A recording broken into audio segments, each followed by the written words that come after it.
Restaurant സ്റ്റൈലിലുള്ള നല്ല അടിപൊളി cabbage manchurian അല്ലെങ്കിൽ വെജ് മഞ്ചൂരിയൻ ഉണ്ടാക്കിയാലോ.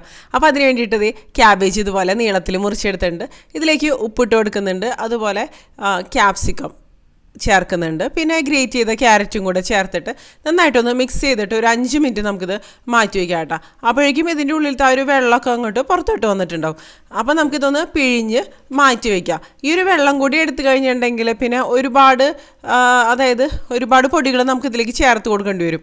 അപ്പോൾ അതത്ര നല്ല ടേസ്റ്റി ആയിട്ട് വരില്ല. ഈ ഒരു പിഴിഞ്ഞെടുക്കുന്ന വെള്ളം നമുക്ക് സൂപ്പിന് വേണ്ടിയിട്ടോ അല്ലെങ്കിൽ ഗോതമ്പ് പൊടി ചപ്പാത്തിക്ക് വേണ്ടിയിട്ട് കുഴച്ചെടുക്കില്ലേ, അപ്പോൾ അതിനൊക്കെ വേണ്ടിയിട്ട് ഉപയോഗിക്കാം കേട്ടോ.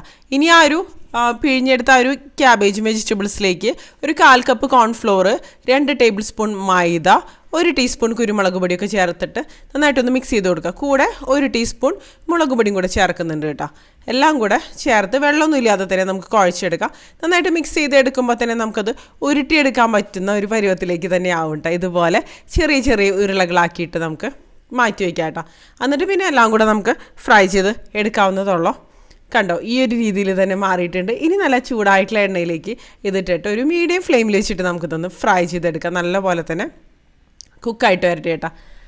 തിരിച്ചു മറിച്ചിട്ടിട്ട് തന്നെ നമുക്കിത് ഫ്രൈ ചെയ്തെടുക്കാം. ഇതിപ്പോൾ കണ്ടോ, നല്ലൊരു ബ്രൗൺ ഷെയ്ഡിലേക്ക് തന്നെ വന്നിട്ടുണ്ട്.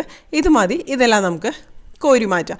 ഇനി ഇതിന് വേണ്ടിയിട്ട് നമുക്കൊരു സോസ് തയ്യാറാക്കണം. അപ്പോൾ അതിന് വേണ്ടിയിട്ട് വളരെ കുറച്ച് എണ്ണ മതി. ഇതിലേക്ക് വെളുത്തുള്ളി മുറിച്ചത് കൊടുക്കുന്നുണ്ട്, ഇഞ്ചി മുറിച്ചത്, പച്ചമുളക് കട്ട് ചെയ്തത് ഇട്ട് കൊടുക്കുക. എല്ലാം കൂടെ ഒന്ന് പച്ചമണം മാറണ വരെ ഒന്ന് വഴറ്റിയെടുക്കാം കേട്ടോ. ഇനി ഇതിലേക്ക് സവാള വലിയ കഷ്ണങ്ങളായിട്ട് മുറിച്ചതും ക്യാപ്സിക്കം മുറിച്ചതും ചേർക്കുന്നുണ്ട്. ക്യാപ്സിക്കം നിങ്ങൾക്ക് വേണമെങ്കിൽ കളേർഡ് ക്യാപ്സിക്കം ഉപയോഗിക്കാം കേട്ടോ. അപ്പോൾ നല്ല കളർഫുള്ളായിട്ട് തന്നെ മാറും. ഇനി ഇതെല്ലാം കൂടെ ഒന്ന് വഴറ്റിയെടുക്കാം. സവാളയും തക്കാളിയല്ല, സവാളയും ക്യാപ്സിക്കം ഒന്നും ഒരുപാട് വഴന്നു വരേണ്ട ആവശ്യമില്ല. ക്രഞ്ചി ആയിട്ട് തന്നെ ഇരിക്കണം. ഇനി ഇതിലേക്ക് soya sauce, tomato ketchup, red chilli സോസൊക്കെ ചേർത്തിട്ട് നല്ലപോലെ ഒന്ന് മിക്സ് ചെയ്ത് കൊടുക്കാം.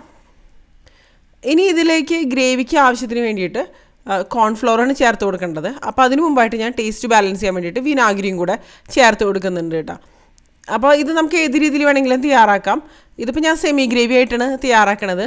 അപ്പോൾ കോൺഫ്ലോറിലേക്ക് വെള്ളം കൂടെ മിക്സ് ചെയ്തിട്ടാണ് ഒഴിച്ചു കൊടുക്കുന്നത്. പിന്നെ ഗ്രേവിക്ക് അനുസരിച്ച് കുറച്ചും കൂടെ വെള്ളം കൂടെ ചേർത്തിട്ട് ഇതുപോലെ ഒരു തിക്കായിട്ടുള്ള ഒരു ഗ്രേവി ആക്കി മാറ്റിയിട്ടുണ്ട്. അത് നന്നായിട്ട് തിളച്ച് കുറുകി വരുന്ന സമയത്ത് ഇതിലേക്ക് നമ്മുടെ മഞ്ചൂരിയൻ ബോൾസും കൂടെ ചേർത്തിട്ട് നന്നായിട്ടൊന്ന് മിക്സ് ചെയ്തെടുക്കാം കേട്ടോ. കുറച്ച് സമയം ഇത് നന്നായിട്ട് തിളച്ച് വരുന്ന സമയത്ത് ഇതിലേക്ക് നമുക്ക് സ്പ്രിംഗ് ഓണിയൻ ലീവ്സും കൂടെ ചേർത്ത് കൊടുക്കാം. നമ്മുടെ ക്യാബേജ് മഞ്ചൂരിയൻ റെഡി.